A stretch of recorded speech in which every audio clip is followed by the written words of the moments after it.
1. Exacerbated.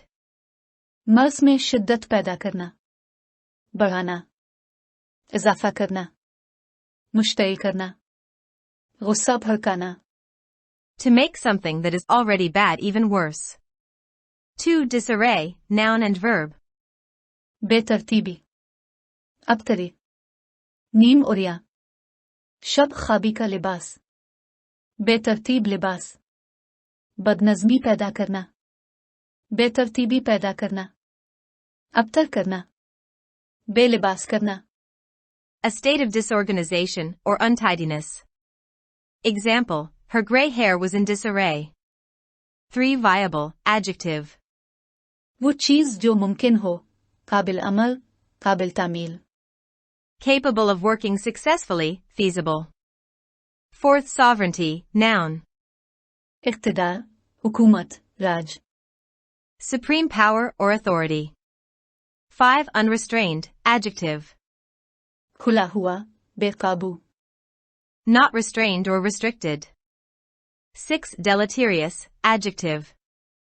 नुकसानदेह, मुहलिक, मुज़िर. Causing harm or damage. 7. Widen, verb. चौड़ा होना, कुशादा करने का अमल. Make or become wider. 8. Diversify, verb. मुतफर्रक होना, मुख्तलिफ अल-शक्ल. Make or become more diverse or varied. 9. Remittance, noun. तरसील ज़र, रकम की मुंतकिली. A sum of money sent in payment or as a gift. 10. Taper, verb. मखरूती, कौन नुमा. Diminish or reduce in thickness towards one end. 11. Accumulation, noun. बढ़ावा, इजाफा, ढेर. The acquisition or gradual gathering of something. 12. Cripple, verb. लंगड़ा, अपाहज. Cause severe and disabling damage to, deprive of the ability to function normally. 13. Ally, noun. इत्तेहादी, ताल्लुक बनाना, दोस्त. Combine or unite a resource or commodity with another for mutual benefit. 14. Entrenched, adjective. मोर्चाबंद, कलाबंदी. Of an attitude, habit, or belief, firmly established and difficult or unlikely to change, ingrained. 15. Spearhead, verb. हर अव्वल, हमले में पेशरवी करना. Lead, an attack or movement. 16. Avert, verb. ठहरना, रुकना, मोड़ना. Prevent or ward off, an undesirable occurrence. 17. Perennial, adjective. Daimi, सदरवा, 3 या 4 मौसमों में बाकी रहने वाला पौधा. Lasting or existing for a long or apparently infinite time, enduring or continually recurring.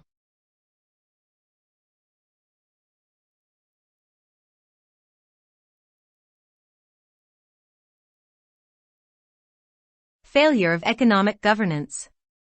Maleeha Lodhi. Dawn Editorial, with Urdu Translation. Published January 16, 2023. In a book I put together 2 decades ago, the late Meekal Ahmed, one of Pakistan's most distinguished economists, contributed a chapter titled An Economic Crisis State. He had this to say then: economic management in Pakistan has steadily deteriorated to the point where the economy has lurched from one financial crisis to the next. At the heart of the problem has been poor management of public finances and deep-seated, unresolved structural issues in the economy that bad management and poor governance has exacerbated. The consequences are plain to see: macroeconomic instability, high inflation, poor public services, criminal neglect of the social sectors, widespread corruption, crippling power outages, growing unemployment, deepening poverty, and a deteriorating debt profile. Meekal also wrote, an IMF program gets some reforms implemented as part of its conditionality, but as soon as the program is over or ended by the authorities themselves midway, all the reforms are rolled back. 23 years later, nothing has changed. This paragraph could well have been written today. Its summary of the outcome of poor economic governance is an apt description of the present economic disarray. For many decades, successive governments, civilian and military, with few exceptions, pursued similar policies that contributed to or reinforced Pakistan's structural economic problems. In fact, their foreign policy and economic management intersected to produce an outcome in which the country became increasingly dependent on external financial assistance, aid, and borrowing rather than finding a viable development path by relying on itself and safeguarding its economic sovereignty. The pattern of external overreach and internal underreach persists. This has got to a point where securing funds/loans from friendly countries and international financial institutions is now celebrated by government officials and even deemed by sections of the media as major policy successes. Such claims are blind to the ineluctable reality that living off other people's money is hardly a national achievement. They provide false comfort to the ruling elite but do nothing to resolve the country's economic problems.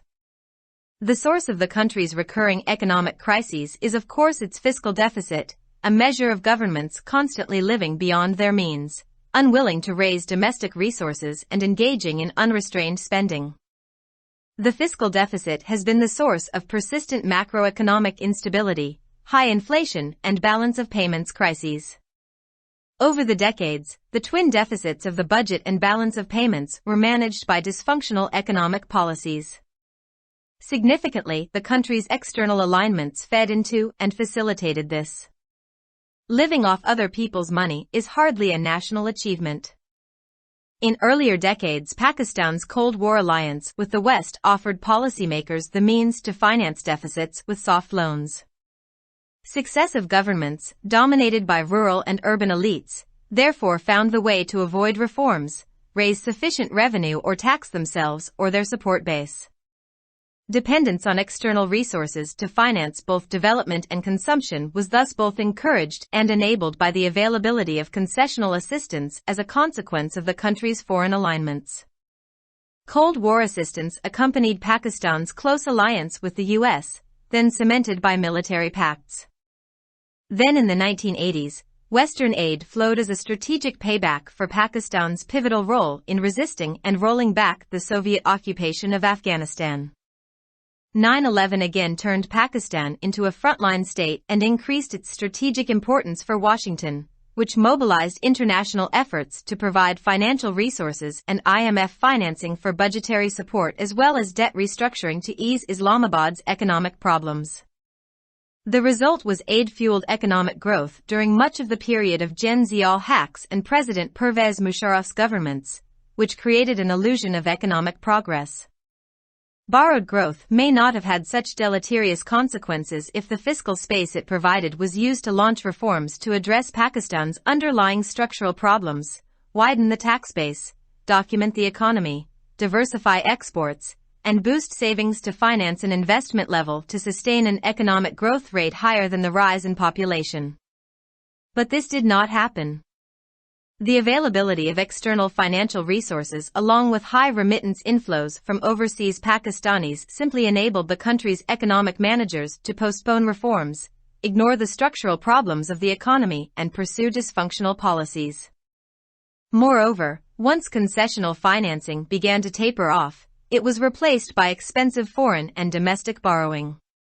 This borrowed growth was not only unsustainable but came at the enormous price of debt accumulation. The mid-1980s marked a sharp break in Pakistan's budgetary history, with revenue no longer matching even the government's current expenditure. For the next decade and beyond, successive governments borrowed heavily to finance not only development but also consumption. In the process, the country accumulated unsustainable debt both by borrowing abroad and at home. This burden continues to cripple the economy today. In recent years, reliance on the West has been replaced by dependence on close strategic ally China, Saudi Arabia, and the Gulf states, who have provided financial help to bail out the country from economic and liquidity crises. Rollover of debt and deposits in the central bank to shore up reserves have been among the ways this has been done. Announcements last week from the UAE and Saudi Arabia are the latest illustration of this. It again underlines the intersection of foreign alignments and financial help to overcome economic crisis. It also demonstrates how governments continue to look outside to rescue the country's economy when it teeters on the brink of insolvency. That Pakistan is now in its 23rd IMF program is another testimony of this. The habit of depending on others has become so deeply entrenched in the country's political culture that there is little, if any, questioning of this among those in power or, for that matter, in the establishment, whose leaders join in and often spearhead the effort to seek lifeline funds from friendly countries. This reflects the failure of economic governance as it involves lurching from one crisis to another with no ability to avert the next one, with outsiders seen as stopgap answers to the cash-strapped country's perennial economic problems. Above all, this approach reduces the country to the unfortunate status of a supplicant whose economic survival depends not on itself but on others. The writer is a former ambassador to the US, UK and UN. Published in Dawn, January 16, 2023.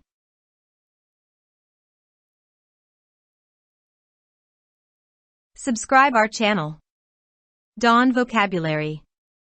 youtube.com/@dawnvocabulary.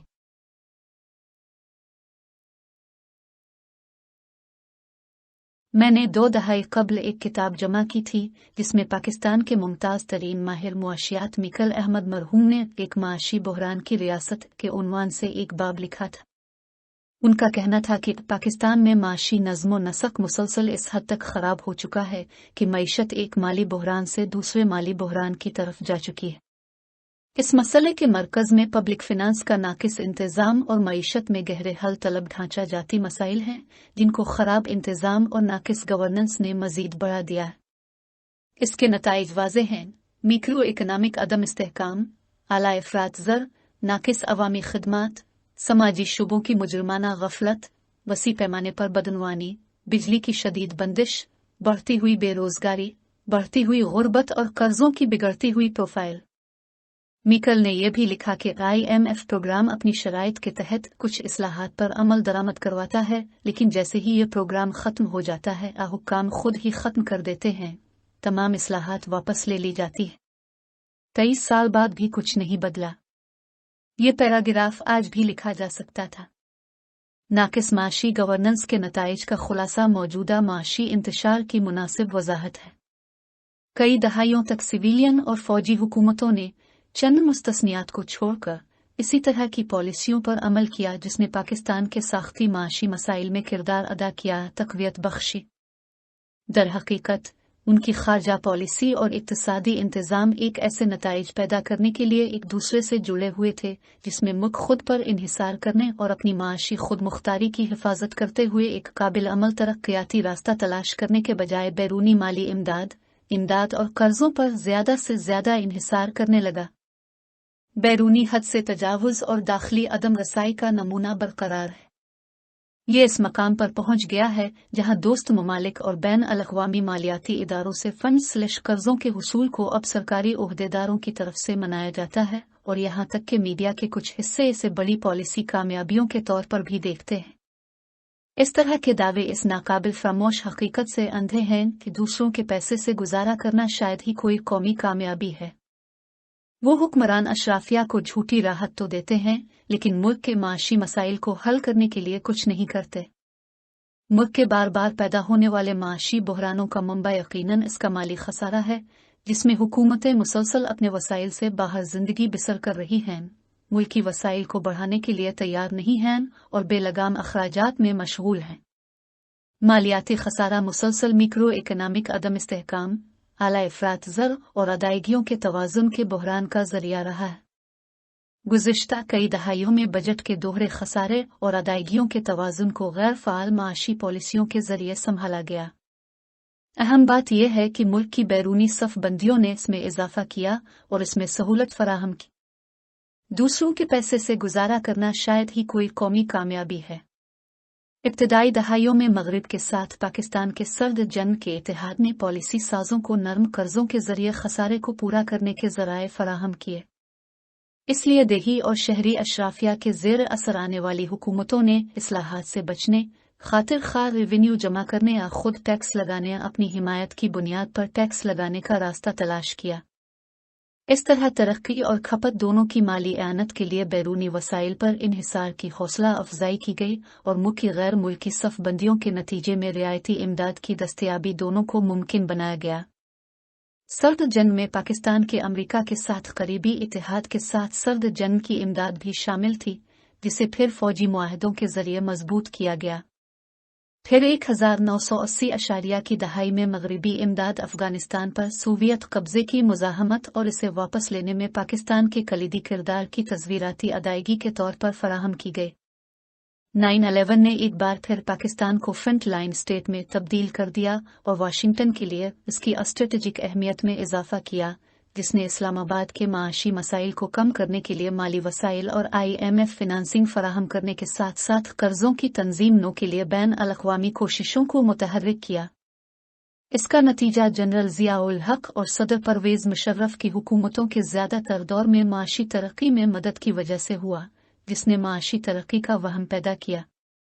अगर पाकिस्तान के बुनियादी ढांचा जाती मसाइल को हल करने के लिए इस्लाहात शुरू करने के लिए उधार ली गई तरक्की के इतने नुकसानदेह नताइज न होते, टैक्स बेस को वसी करने, मईशत को दस्तावेजी शक्ल देने, बरामदात को मुतनव्वे बनाने और आबादी में इजाफे से ज़्यादा माशी तरक्की की शरह को बरकरार रखने के लिए सरमायाकारी की सतह पर सरमायाकारी के लिए बचत को फ़रोग़ देने के लिए इस्तेमाल किया जाता।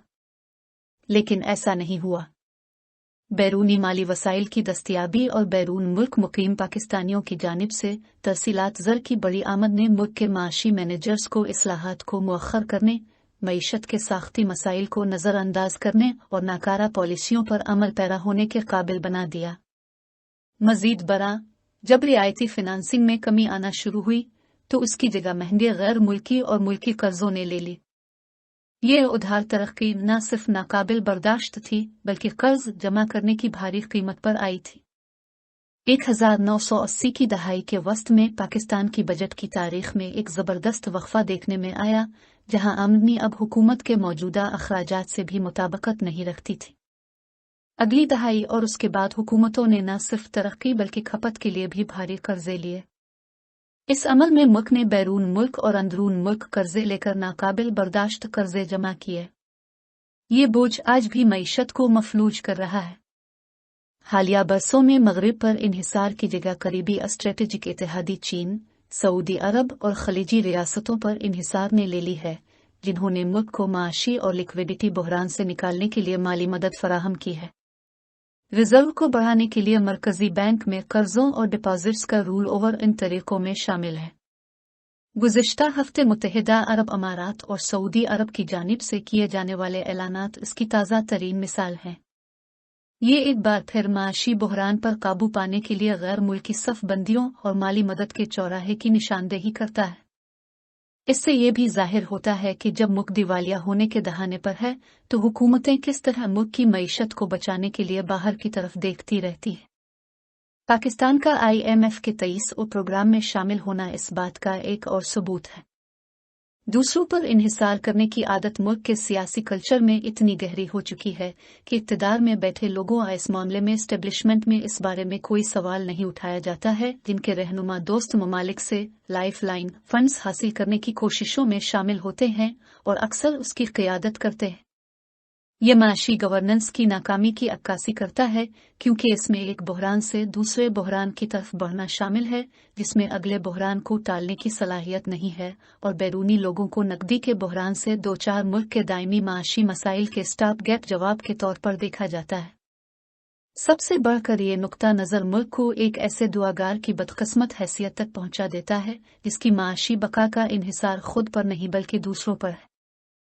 मज़मून निगार अमरीका, बरतानिया और अक़वाम मुत्तहिदा में साबिक़ सफ़ीर हैं। अख़ज़ शुदा बतारीख़ 16 जनवरी 2023।